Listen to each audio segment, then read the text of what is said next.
Adalah pertama bersama keluarga kami saya menyapa kita selamat malam, shalom alehem. Puji Tuhan. Sebelum kita menyembah Tuhan, kita akan lanjutkan studi kita pada malam hari ini.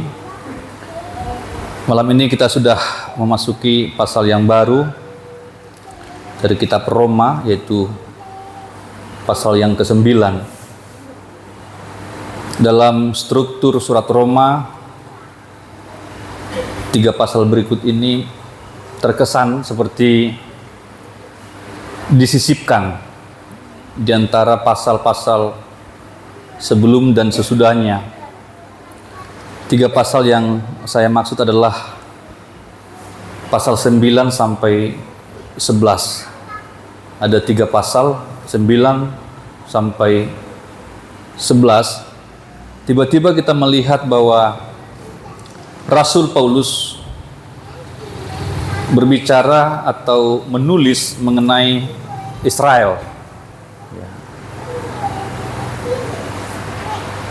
Dia telah ditugaskan untuk melayani bangsa kafir, tetapi bagaimanapun Israel adalah bangsanya sendiri. Ini yang akan kita gumuli untuk beberapa pertemuan ke depan. Ada 3 pasal yang berbicara tentang Israel. Ayat bacaan kita pada malam ini adalah pasal 9 ayat 1 sampai ayat 29. Lumayan banyak ya. Siapkan nafas kita supaya kita bisa membaca dengan baik.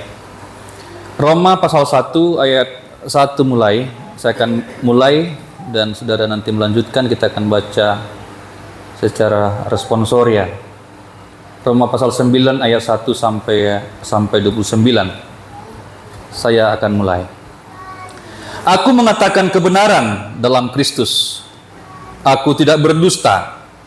Hati nuraniku turut bersaksi dalam Roh Kudus bahwa aku sangat berduka cita dan selalu bersedih hati. Bahkan aku mau terkutuk dan terpisah dari Kristus demi saudara-saudaraku, kaum sebangsaku secara jasmani.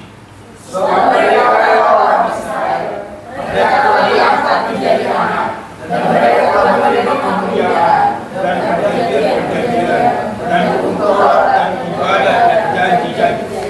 Mereka adalah keturunan bapa-bapa leluhur yang menurunkan Mesias secara jasmani, yang ada di atas segala sesuatu.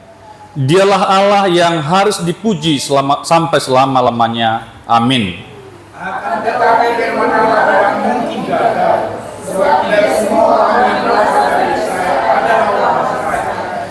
Dan juga tidak semua yang terhitung keturunan Abraham adalah anak Abraham, tetapi yang berasal dari Ishak yang akan disebut keturunanmu. Artinya, bukan anak-anak yang menurut daging adalah anak-anak Allah, tetapi anak-anak perjanjian yang disebut keturunan Allah. Sebab firman ini mengandung janji. Pada waktu seperti inilah aku akan datang dan Sarah akan mempunyai seorang anak laki-laki. Tapi bukan hanya itu saja, demikian pula ia, mereka yang mengandung dari satu orang, yaitu dari Yesus kapan kita. Sebab waktu anak-anak itu belum dilahirkan dan belum melakukan yang baik atau yang jahat, rencana Allah tentang pemilihannya diteguhkan, bukan berdasarkan perbuatan, tetapi berdasarkan panggilannya. Dikatakan kepada mereka, anak yang tua akan menjadi hamba anak yang muda.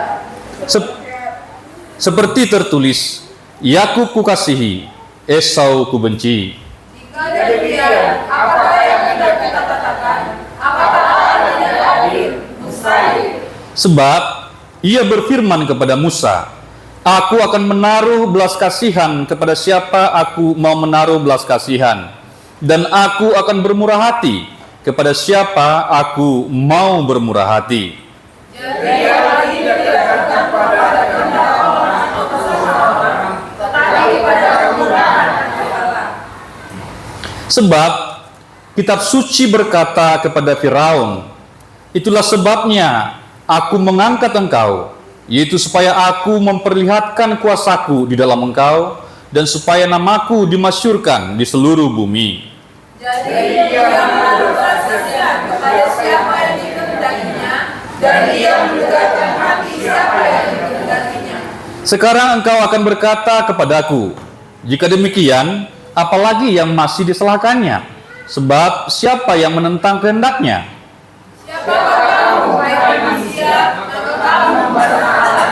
Dapatkah yang dibentuk berkata kepada yang membentuknya, mengapa kamu melakukan demikian?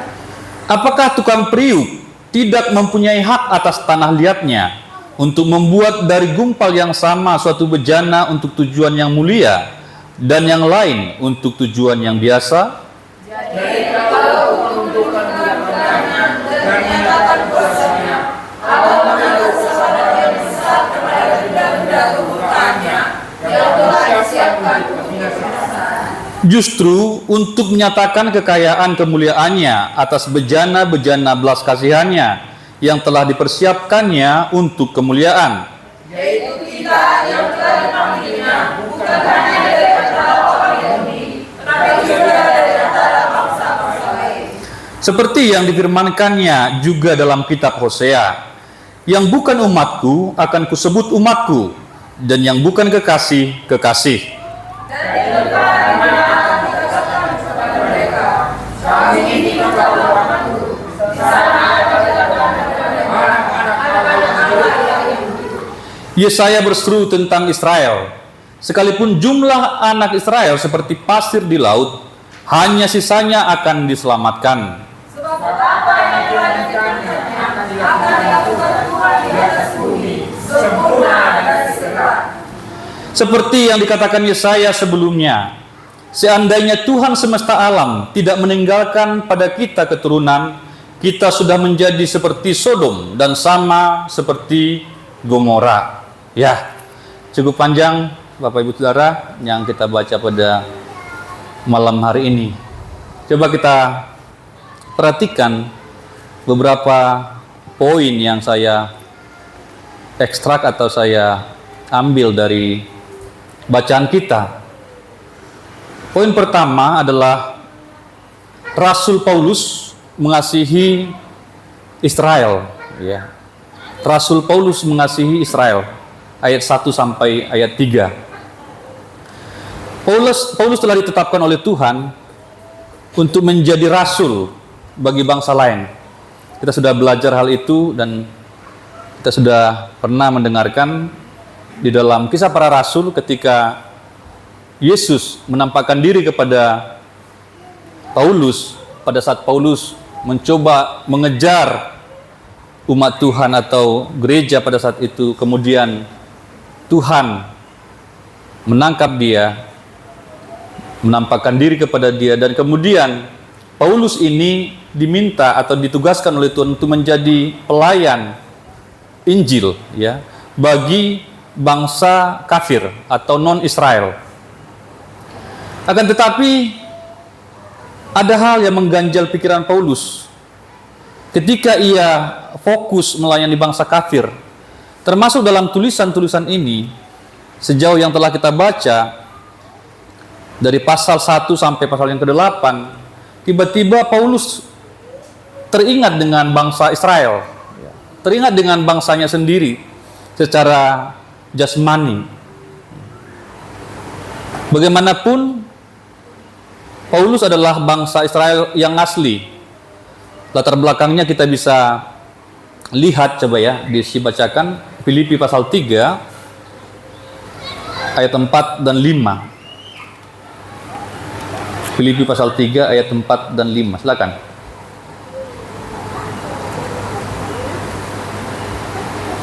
Sekalipun aku juga ada alasan untuk menaruh percaya pada hal-hal lahiriah. Jadi, jika ada orang lain menyangka dapat menaruh percaya pada hal-hal lahiriah, aku lebih lagi. Disunat pada hari ke-8 bangsa Israel, dari suku Benyamin, orang Ibrani asli, tentang pendirian terhadap hukum Taurat, aku orang Farisi.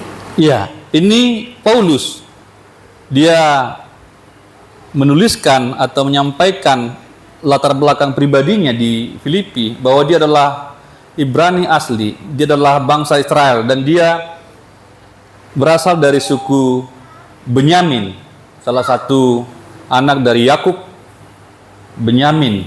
Ya. Ia sangat mengasihi Israel. Ya, itu tidak perlu diragukan lagi. Namun Paulus menemukan masalah yang sangat pelik dengan bangsa ini. Apa itu?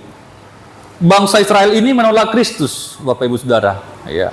Ini menjadi sebuah masalah. Ya.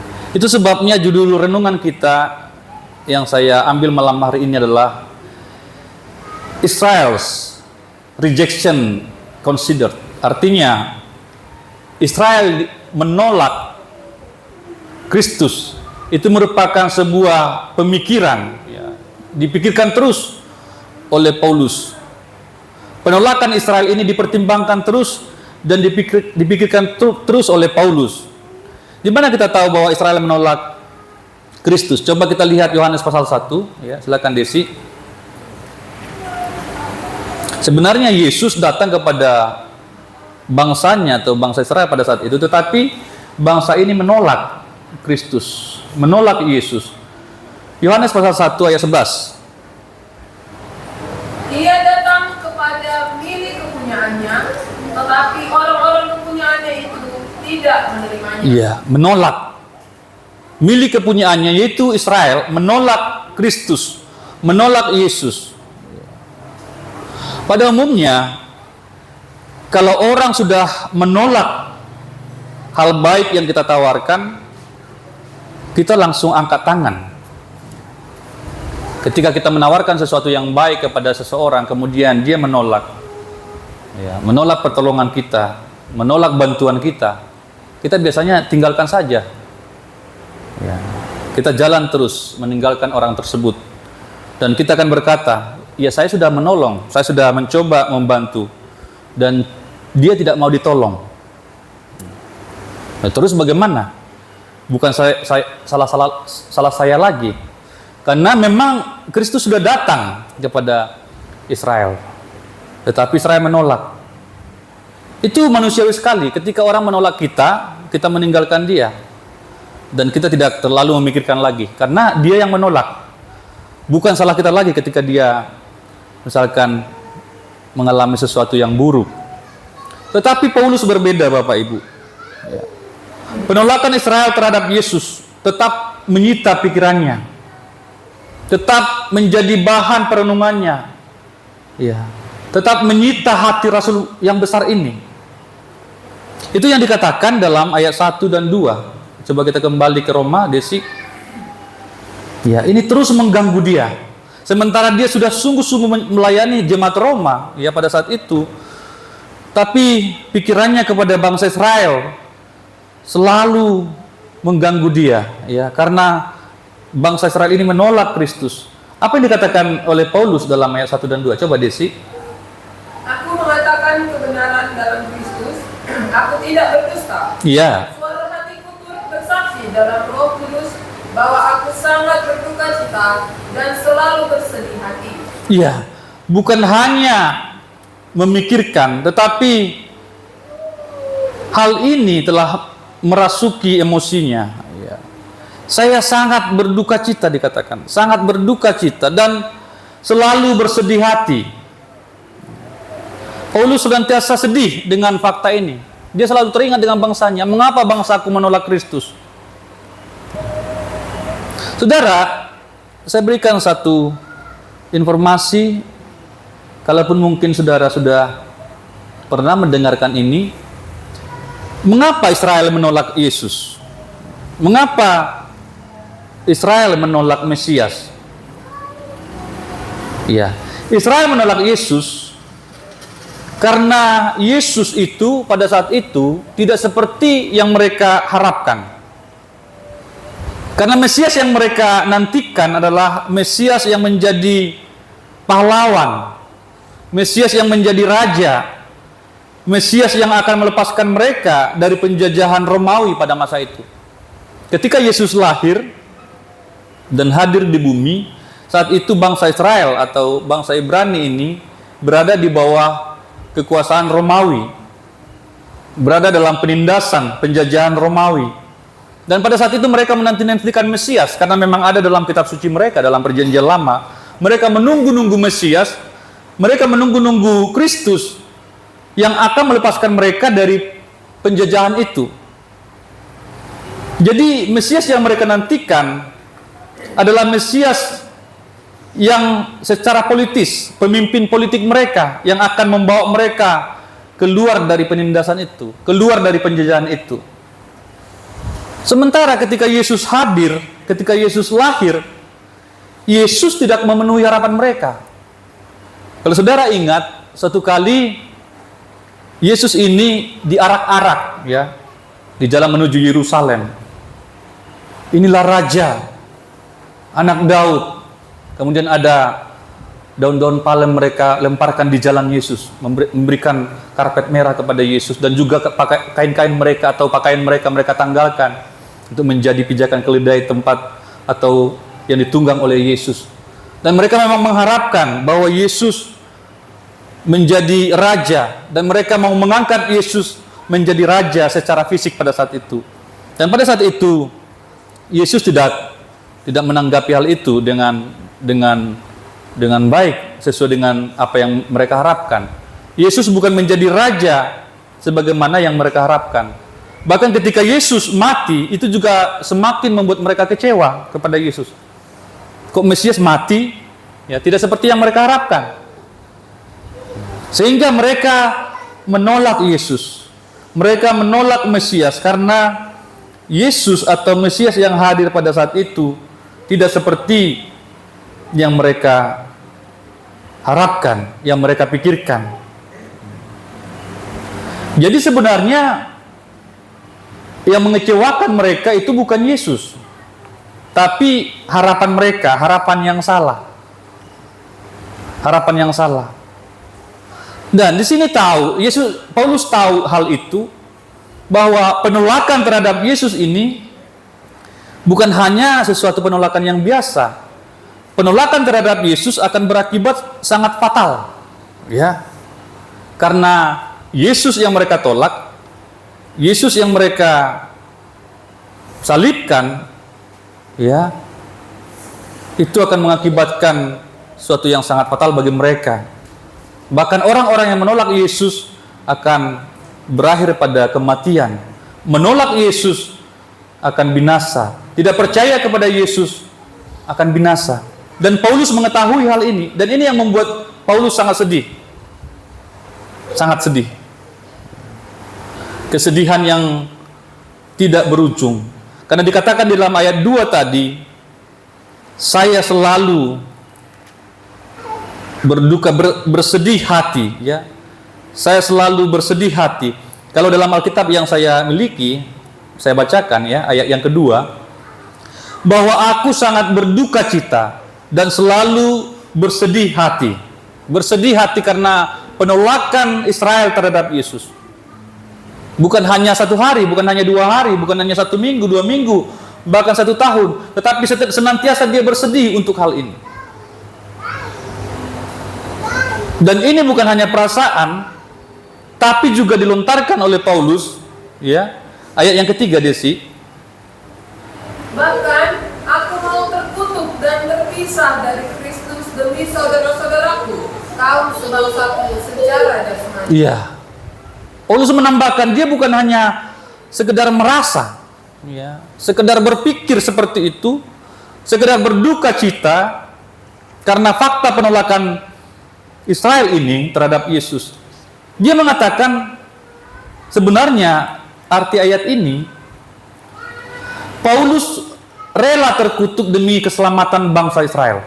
Secara kasar, sebenarnya Paulus sedang berkata, kalau andaikan bisa, ya, biarlah saya binasa, asalkan bangsaku bisa selamat. Biar saya sendiri menanggung semua hukuman dosa atau kutuk itu. Biarlah saya terkutuk, aku mau terkutuk dan terpisah dari Kristus. Artinya binasa. Terpisah dari Kristus artinya binasa. Terpisah dari Kristus artinya masuk neraka. Jadi Paulus ini sampai menyampaikan sikap ini, ya, bukan hanya sedih-sedih biasa saja, hanya sebuah perasaan, tapi dia menyampaikan satu kalimat lagi, andaikan bisa, ya, saya rela terkutuk, asalkan bangsa Israel mau menerima Kristus dan mereka selamat. Saya rela terpisah dari Kristus demi saudara-saudara saya. Ini sesuatu sikap yang luar biasa, ya, sikap yang luar biasa yang disampaikan oleh Rasul ini. Bapak Ibu, kalau kita ingat, ya, di Perjanjian Lama juga satu kali Musa pernah menyampaikan sikap seperti ini, sikap yang sama dengan Paulus. Pada saat itu Tuhan hendak menghukum bangsa Israel karena melakukan sebuah dosa, yaitu membuat patung lembu emas, ya, untuk disembah. Ya, coba kita lihat dalam Keluaran. Ini sikap yang sama, ya, ditunjukkan oleh Musa pada masa PL atau Perjanjian Lama. Keluaran pasal 32, coba Desi bantu.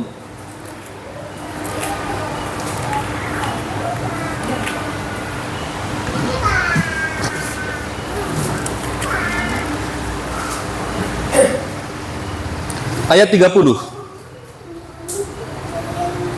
Keesokan harinya berkatalah Musa kepada bangsa itu, kamu ini telah berbuat dosa besar, tetapi sekarang aku akan naik menghadap Tuhan, mungkin aku akan dapat mengadakan pendamaian karena dosamu itu. Terus? Lalu kembalilah Musa menghadap Tuhan dan berkata, bangsa ini telah berbuat dosa besar, sebab mereka telah membuat Allah emas bagi mereka. Ya. Tetapi sekarang kiranya engkau mengampuni dosa mereka itu, dan jika tidak, hapuskanlah kiranya namaku dari dalam kitab yang telah kau tulis. Iya, di sini pun Musa, ya, pasang badan dalam istilah kita pasang badan, ya, kepada Tuhan. Musa pasang badan supaya Tuhan mau mengampuni bangsa Israel yang telah melakukan dosa penyembahan berhala. Kalau saudara baca perikopnya itu dalam Lembaga Alkitab Bahasa Indonesia, ya, Lembaga Alkitab Indonesia dikatakan anak lembu emas. Ini peristiwa anak lembu emas di mana bangsa itu membuat patung lembu emas ketika Musa ada di Gunung Sinai menerima hukum Taurat. Pada saat itu bangsa ini telah liar, meminta kepada Harun untuk membuatkan lembu emas dan mereka menyembah. Dan ini dosa besar, karena pada saatnya nanti mereka tahu bahwa ini adalah hukum yang pertama, ya, dalam hukum Taurat. Tidak ada Allah lain selain daripada Yahweh. Dan ini yang pertama mereka langgar. Dan Musa tahu bahwa ini adalah dosa yang besar. Tetapi di sini Musa pasang badan, ya. Dia katakan umat ini telah berbuat dosa yang besar, dikatakan ayat 31 tadi. Lalu Musa kembali menghadap Tuhan dan berkata, kumohon Tuhan, bangsa ini telah berbuat dosa besar dengan membuat ilah dari emas bagi dirinya. Tetapi sekarang kiranya engkau mengampuni dosa mereka. Jika tidak, ini seperti sebuah paksaan, ya, dari pihak Musa, ya, dia pasang badan. Kalau tidak, jika tidak, hapuskanlah kiranya namaku dari kitab yang telah kau tulis ini. Artinya Musa rela binasa demi memperjuangkan bangsa Israel. Ini sebuah kasih yang luar biasa dari seorang pemimpin, ya. Dan ini juga yang kita lihat di dalam diri Paulus. Paulus pun mengatakan hal yang sama. Bahkan aku mau terkutuk, aku rela terkutuk dan terpisah dari Kristus. Seandainya hal itu bisa menyelamatkan kaum sebangsaku. Ini hati yang luar biasa yang kita lihat dari Paulus. Dan kasih seperti inilah sebenarnya kasih yang dimiliki oleh Tuhan. Ya. Kasih seperti inilah kasih yang dimiliki oleh Yesus. Di mana Yesus mau mati demi manusia yang telah melakukan dosa itu. Yesus mau menanggung seluruh kutuk itu. Itu yang ditunjukkan oleh Yesus di Kalvari. Yesus mau menanggung seluruh kutuk dosa itu demi manusia diselamatkan. Dan kita melihat dua hamba Tuhan besar ini juga memiliki hati seperti itu. Tapi memang tidak ada satu manusia pun ya yang bisa menjadi juru selamat. Hanya Yesus yang bisa dan memiliki kualifikasi atau syarat untuk bisa menjadi juru selamat. Musa tidak bisa menjadi juru selamat. Paulus tidak bisa menjadi juru selamat. Tetapi hatinya Tuhan itu telah mereka miliki. Andaikan bisa, ya, namaku dihapuskan saja dari kitab kehidupan. Andaikan bisa, aku biar saja terkutuk, asalkan bangsa Israel selamat. Dan sampai saat ini Bapak Ibu, memang bangsa Israel belum menerima Kristus sebagai bangsa. Saya selalu ulangi ini, sebagai satu bangsa, ya. Israel belum menerima Kristus sebagai juru selamat. Walaupun sudah ada beberapa orang, bahkan seluruh rasul adalah orang Israel, tetapi sebagai bangsa mereka belum menerima Kristus sampai hari ini. Ada sebuah tembok di Yerusalem. Ada saudara kita juga baru dari Israel, ya, menyampaikan hal ini. Ada tembok di sana dan tembok ini disebut tembok ratapan. Mereka meratap, ya, mereka menanti-nantikan Mesias. Bayangkan ya, Mesias sudah datang, Mesias bahkan sudah naik ke sorga kembali, tapi mereka masih menanti-nantikan Mesias. Ini sebuah kesalahan. Sebuah kesalahan yang fatal sekali. Apa yang dapat kita pelajari dari hal ini, dari bangsa Israel ini? Jangan sampai kita salah, ya, salah dalam memahami firman Tuhan, salah dalam memandang Tuhan, sehingga kita kecewa kepada Tuhan. Tuhan tidak pernah mengecewakan kita. Tetapi kalau kita memiliki pengharapan yang salah, memiliki pandangan yang salah tentang Tuhan, nah itu yang mengecewakan kita. Sama dengan Israel ini. Yesus tidak pernah mengecewakan Israel. Yang mengecewakan mereka adalah pengharapan yang salah tadi. Mereka mengharapkan Yesus datang sebagai tokoh politik, tetapi Yesus tidak seperti itu. Mereka kecewa. Yesus akhirnya mati, Mesias akhirnya mati, mereka kecewa. Ya. Jadi bukan Tuhan yang mengecewakan mereka, tapi pengharapan yang salah. Jadi Bapak Ibu, jangan sampai kita salah dalam memahami firman Tuhan. Jangan sampai salah memegang janji, ya, yang tidak dikatakan oleh Tuhan. Hal itu akan mengakibatkan kekecewaan di kemudian hari. Tuhan tidak pernah mengecewakan kita. Tuhan tidak pernah membuat kita patah semangat. Tetapi kita harus benar-benar mengerti, ya, apa yang dikatakan oleh Tuhan. Kita harus benar-benar mengerti bagaimana Allah itu berdaulat. Itu yang akan kita pelajari nanti pada poin-poin berikutnya. Saya melihat di sini Bapak Ibu, bahwa kedua hamba Tuhan ini, yaitu yang kita baca tadi, Musa dan Paulus, ya, sebagai hamba Tuhan yang luar biasa dipakai oleh Tuhan. Kita melihat di perjanjian lama, Musa membawa Israel keluar dari Mesir. Kemudian di perjanjian baru, Paulus membawa bangsa kafir untuk mengenal Kristus. Di perjanjian lama, Musa menulis 5 kitab pertama Alkitab yang menjadi dasar untuk kitab-kitab berikutnya. Kemudian di perjanjian baru, kita menemukan bahwa Paulus juga menulis dominan kitab perjanjian baru. Belasan kitab suci dituliskan oleh Rasul Paulus sendiri. Jadi dua hamba Tuhan ini, hamba Tuhan yang luar biasa dipakai oleh Tuhan karena cinta mereka kepada umat. Karena cinta mereka kepada pelayanan yang Tuhan percayakan. Musa mengasihi umat Israel. Paulus juga mengasihi bangsanya sendiri.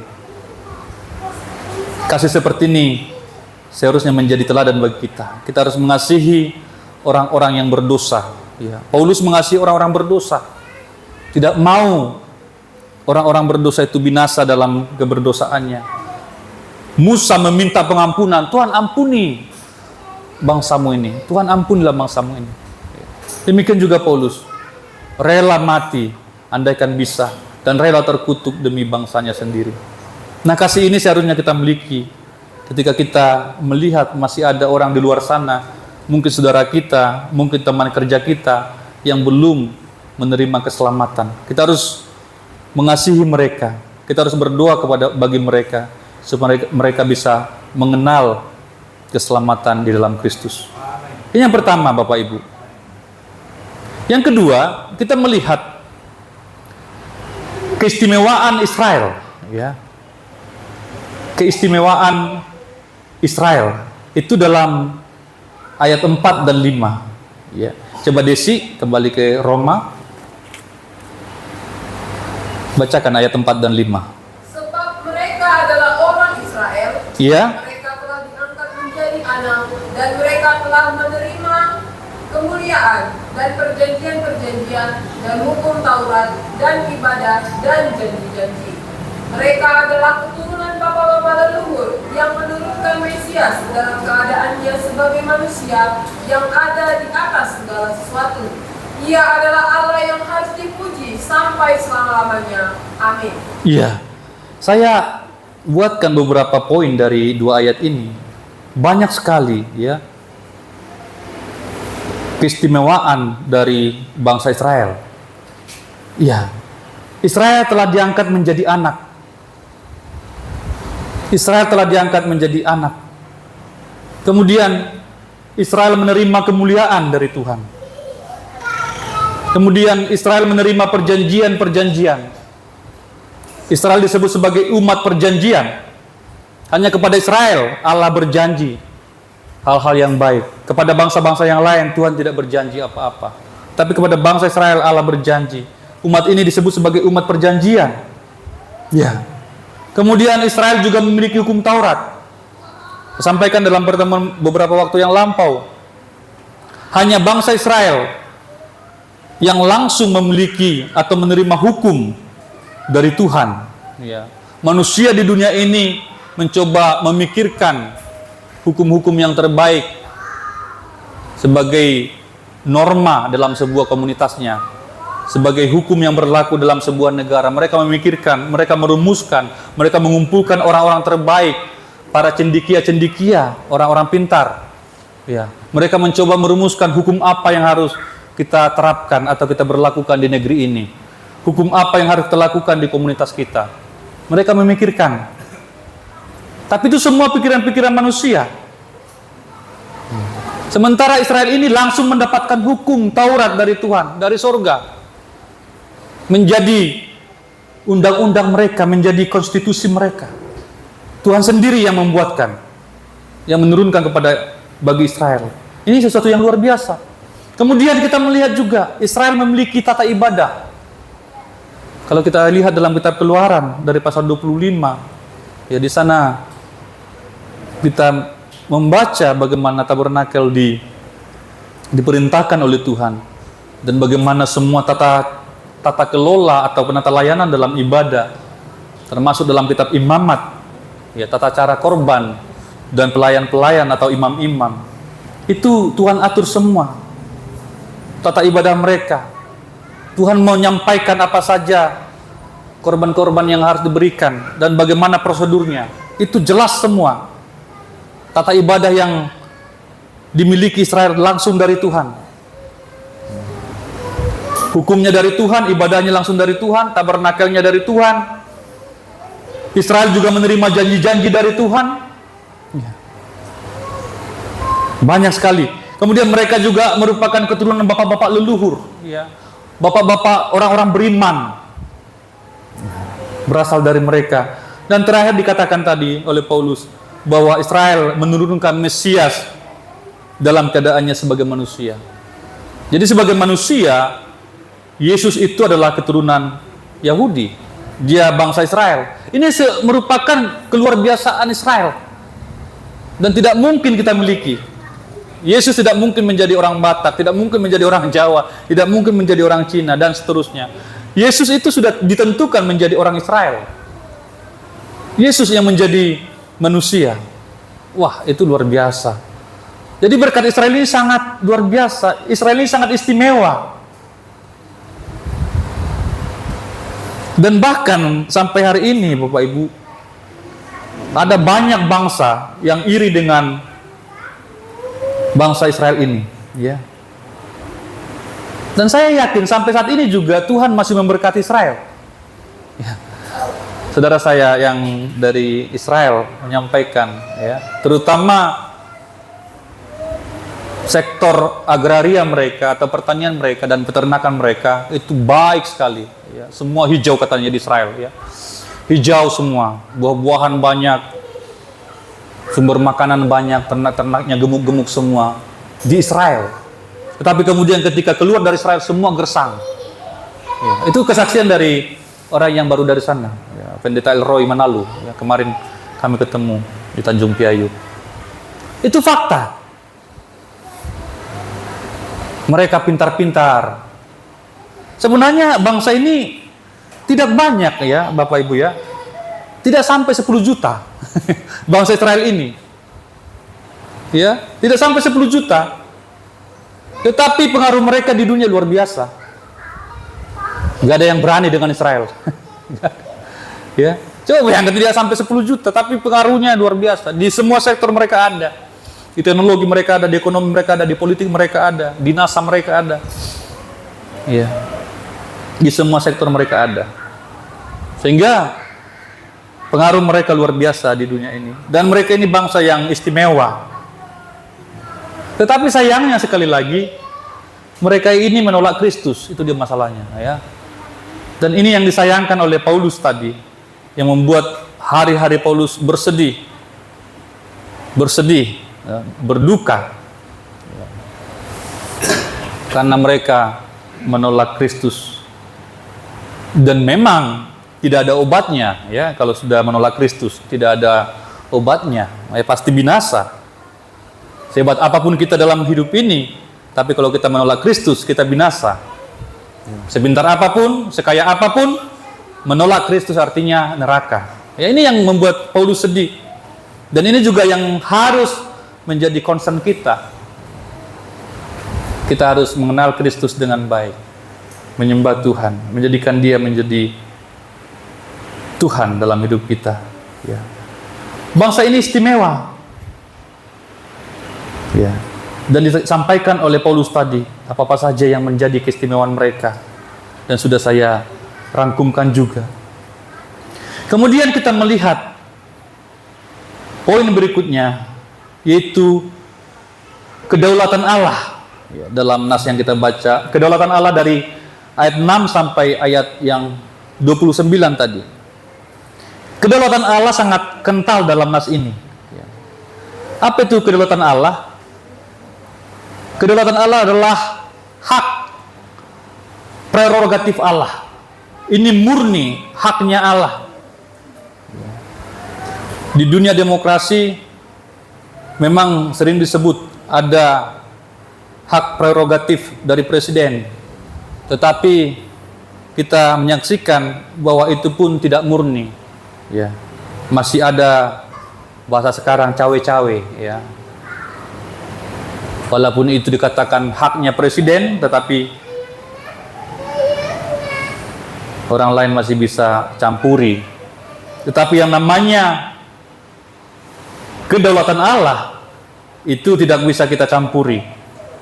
Ya. Allah tidak bisa diintervensi. Allah pun tidak perlu menjelaskan atau mempertanggungjawabkan sesuatu kepada siapapun. Nah, ini kita harus mengerti Bapak Ibu. Allah berdaulat artinya Allah punya hak penuh. Ya. Allah punya hak penuh dalam segala yang difirmankannya. Allah berdaulat dalam firman-Nya. Ayat 6 sampai 13. Ini lumayan banyak Desi, coba ayat 6 sampai 13. Akan tetapi firman Allah tidak Iya. mungkin gagal. Sebab tidak semua orang yang berasal dari Israel adalah orang Israel, dan juga tidak semua yang terhitung keturunan Abraham adalah anak Abraham. Iya. Tetapi yang berasal dari Ishak yang akan disebut keturunanmu. Artinya bukan anak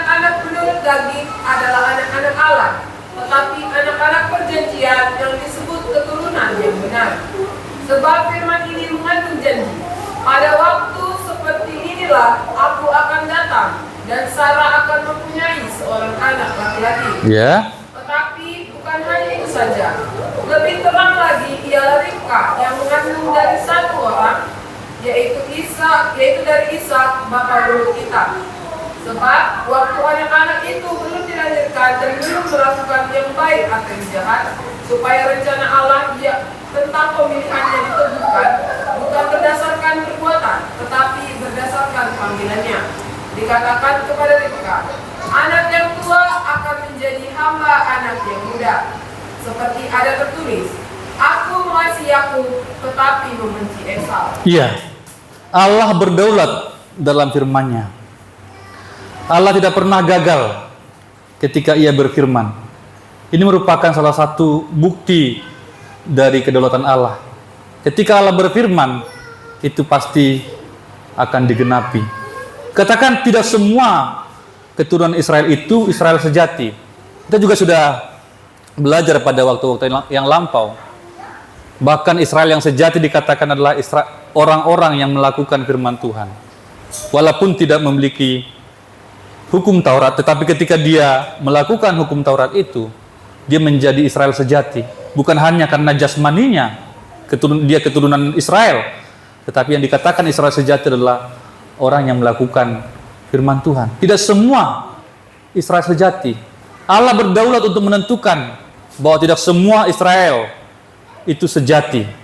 Meskipun ia adalah keturunan Israel secara jasmani. Maka pada saat itu saya menyampaikan kepada kita di tengah-tengah pertemuan waktu itu bahwa kita masih berhak, masih punya kans atau kesempatan untuk menjadi Israel yang sejati. Caranya adalah ketika kita menuruti firman Tuhan, kita menjadi Israel sejati. Ya. Kemudian keturunan Abraham dikatakan oleh firman Tuhan adalah hanya yang dari Ishak. Ya. Allah berdaulat untuk mengatakan bahwa keturunan Abraham yang dihitung sebagai keturunan Abraham itu hanya yang berasal dari Ishak. Mengapa disebutkan seperti itu? Sebagaimana kita tahu bersama bahwa sebenarnya Abraham juga punya keturunan dari Hagar, pembantunya atau gundiknya. Ya. Ketika Sarah berpikir ya bahwa Allah tidak menepati janjinya, kemudian Sarah memberikan Hagar kepada Abraham. Dan Hagar katakan, siapa tahu dari sinilah Tuhan membangkitkan keturunan buat Abraham. Kemudian lahirlah Ismail dari Hagar. Tetapi Tuhan katakan, no, bukan dari Hagar, tetapi dari Sarah. Itu yang dikatakan tadi, diingatkan kembali, ya. Bukan anak-anak secara jasmani yang adalah anak-anak Allah, tetapi anak perjanjian yang disebut keturunan yang benar. Ya. Tuhan menjanjikan keturunan dari Sarah, ayat 9. Sebab firman ini mengandung janji, pada waktu seperti inilah aku akan datang dan Sarah akan mempunyai seorang anak laki-laki. Itu sudah kejadian. Ya. Ismail sudah lahir. Tetapi Tuhan datang kembali untuk meneguhkan perjanjian itu, untuk membuktikan bahwa bukan dengan cara manusia, tetapi hanya firman Tuhan yang digenapkan. Dan pada usia yang sangat tua, yang sudah mati haid dikatakan. Artinya pada saat Sarah sudah tidak, sebenarnya secara ilmu pengetahuan sudah tidak punya kemampuan lagi untuk memiliki anak. Tapi saat itulah dikatakan oleh Tuhan bahwa pada tahun depan engkau akan mempunyai anak. Dan lahirlah Ishak. Dan ternyata Ishak inilah yang menjadi pembawa keturunan bagi Abraham. Sekali lagi, walaupun Ismail adalah anak dari Abraham, tetapi yang disebut keturunan perjanjian atau anak perjanjian itu berasal dari Ishak. Ya. Allah berdaulat untuk menggenapi firman-Nya. Kemudian dalam ayat 10 sampai 13 Allah mengasihi Yakub. Ini juga kedaulatan Allah. Karena ditegaskan tadi Allah sudah mengatakan itu sebelum anak itu lahir. Coba sekali lagi Desi. Ya. Ayat 10. Tetapi bukan hanya itu saja. Lebih terang lagi ialah Ribka yang mengandung dari satu orang, yaitu dari Ishak, bapa leluhur kita. Terus? Sebab waktu anak-anak itu belum dilahirkan. Iya, ini garis bawahi Bapak Ibu. Sebab waktu anak-anak itu belum dilahirkan, terus? Dan belum melakukan yang baik atau yang jahat. Iya.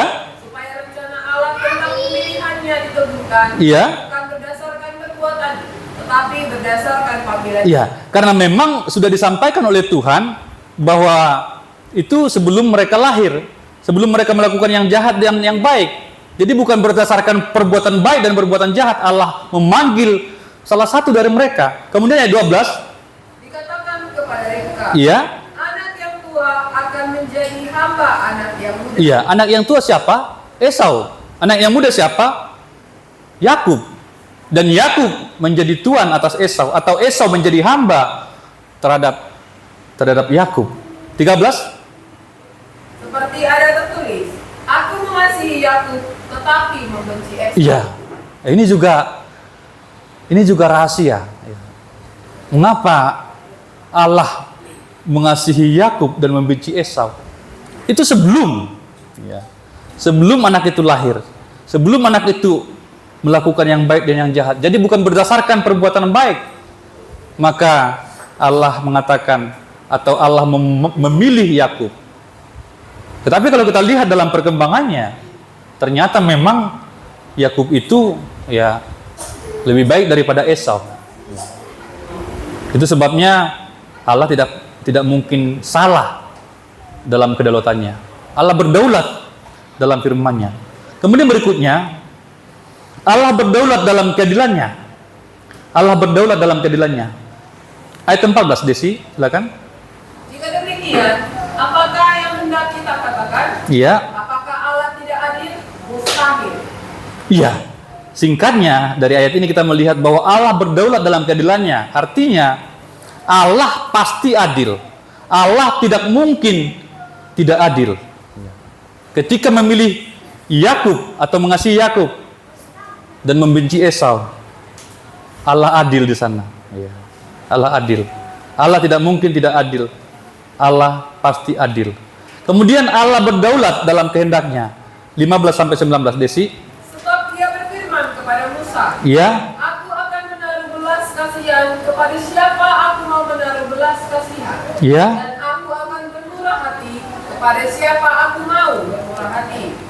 Jadi hal itu tidak tergantung pada kehendak orang atau usaha orang, tetapi kepada kemurahan hati Allah. Iya. Sebab kitab suci berkata kepada Firaun, itulah sebabnya aku membangkitkan engkau, yaitu supaya aku memperlihatkan kuasaku di dalam engkau, dan supaya namaku dimasyhurkan di seluruh bumi. Iya. Jadi Dia menaruh belas kasihan kepada siapa yang dikehendakinya, dan Dia menegarkan hati siapa yang dikehendakinya. Iya. Sekarang kamu akan berkata kepadaku, jika demikian, apalagi yang masih disalahkannya? Sebab siapa yang menentang kehendaknya? Iya. Ini juga ada sebuah rahasia di sini. Kita melihat bahwa Allah membangkitkan Firaun. Allah tahu bahwa Firaun ini adalah raja yang keras kepala nantinya. Ya, tetapi Allah tetap memilih dia, Allah tetap membangkitkan dia. Membangkitkan artinya menjadikan dia raja. Dan ternyata walaupun si Firaun ini keras kepala, Tuhan tidak habis akal. Justru karena keras kepalanya Firaun, Allah punya alasan untuk menunjukkan kemuliaannya, untuk memperlihatkan kuasanya, sehingga banyak bangsa-bangsa yang memasyhurkan Tuhan. Dia keras kepala. Berapa kali Musa datang kepada Firaun, izinkanlah, biarkanlah umatku pergi untuk beribadah di padang gurun. Tetapi Firaun ini selalu mengeraskan hatinya. Sampai berapa tulah terjadi bagi Mesir. Ada 10 tulah. Sampai terakhir kali tulah anak sulung mati. Kemudian baru Firaun mengusir Israel keluar dari Mesir. Dan setelah mengusir, Firaun juga keras hati, mengejar lagi. Sampai Firaun bersama seluruh pasukannya itu tenggelam di laut.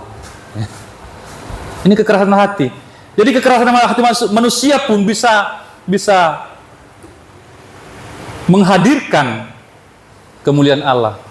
Tapi hati-hati kalau kekerasan itu ditujukan kepada Tuhan. Kita sudah belajar melawan Tuhan itu adalah pekerjaan yang sia-sia, bahkan berbahaya. Jadi jangan keraskan hati kepada Tuhan. Amin Bapak Ibu. Ya. Yang harus kita pelajari adalah merendahkan hati di hadapan Tuhan, merendahkan diri di hadapan Tuhan, tunduk kepada Tuhan. Jangan mengeraskan hati kepada Tuhan. Itu seperti menendang gegala rangsang, ya, kita pelajari. Seperti seorang ternak, seekor ternak, ya, menendang-nendang pecut dari tuannya, tidak akan berhasil. Demikian juga kita ketika melawan Tuhan. Sudah banyak contoh dalam Alkitab yang melawan Tuhan akan binasa, dipermalukan oleh Tuhan. Allah berdaulat atas ciptaannya. Ini poin terakhir. Ya. Ayat 20-29, coba Desi cepat waktu kita. Siapakah kamu, hai manusia, maka kamu membantah Allah? Iya. Dapatkah yang dibentuk berkata kepada yang membentuknya, mengapakah engkau membentuk aku demikian?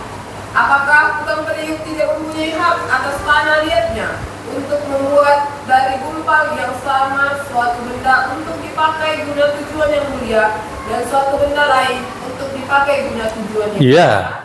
Jadi, kalau untuk menunjukkan murkanya dan menyatakan kuasanya, Allah menaruh kesabaran yang besar terhadap benda-benda kemurkaannya yang telah disiapkan untuk kebinasaan. Justru untuk menyatakan kekayaan kemuliaannya atas benda-benda belas kasihannya yang telah disiapkannya untuk kemuliaan, yaitu kita yang telah dipanggilnya bukan hanya dari antara orang Yahudi, tapi juga dari antara bangsa-bangsa lain. Amin. Seperti yang difirmankannya juga dalam kitab Nabi Hosea, yang bukan umatku akan kusebut umatku, dan yang bukan kekasih, kekasih.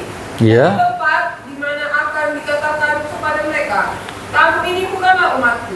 Di sana akan dikatakan kepada mereka, anak-anak Allah yang hidup. Amin. Dan Yesaya berseru tentang Israel. Sekalipun jumlah anak Israel seperti pasir di laut, namun hanya sisanya akan diselamatkan. Sebab apa yang telah difirmankannya akan dilakukan Tuhan di atas bumi sempurna dan sempurna. Iya. Dan seperti yang dikatakan Yesaya sebelumnya, seandainya Tuhan semesta alam tidak meninggalkan pada kita keturunan, kita sudah menjadi seperti Sodom dan sama seperti Gomora. Iya. Tapi saya singkatkan, Allah itu berdaulat atas ciptaannya. Pertama, Allah berdaulat untuk membentuk sesuatu dan untuk melakukan tujuan atas sesuatu. Ya. Membentuk apapun dia punya hak, punya kedaulatan, dan untuk memberikan tujuan untuk apa dia menciptakan itu dia punya hak. Kemudian dia juga berdaulat atas benda kemurkaannya, atas orang-orang yang akan dimurkainya. Dia punya hak. Dan juga atas benda-benda belas kasihannya, orang-orang yang akan diselamatkan, yang akan mendapatkan kemuliaan. Tetapi sekali lagi ditegaskan di sini dalam ayat-ayat yang kita baca tadi, bahwa Allah itu tidak langsung murka, tapi diberikan kesabaran, ya, kepada orang-orang yang melawan, yang memberontak kepada Tuhan. Ya. Dia sabar.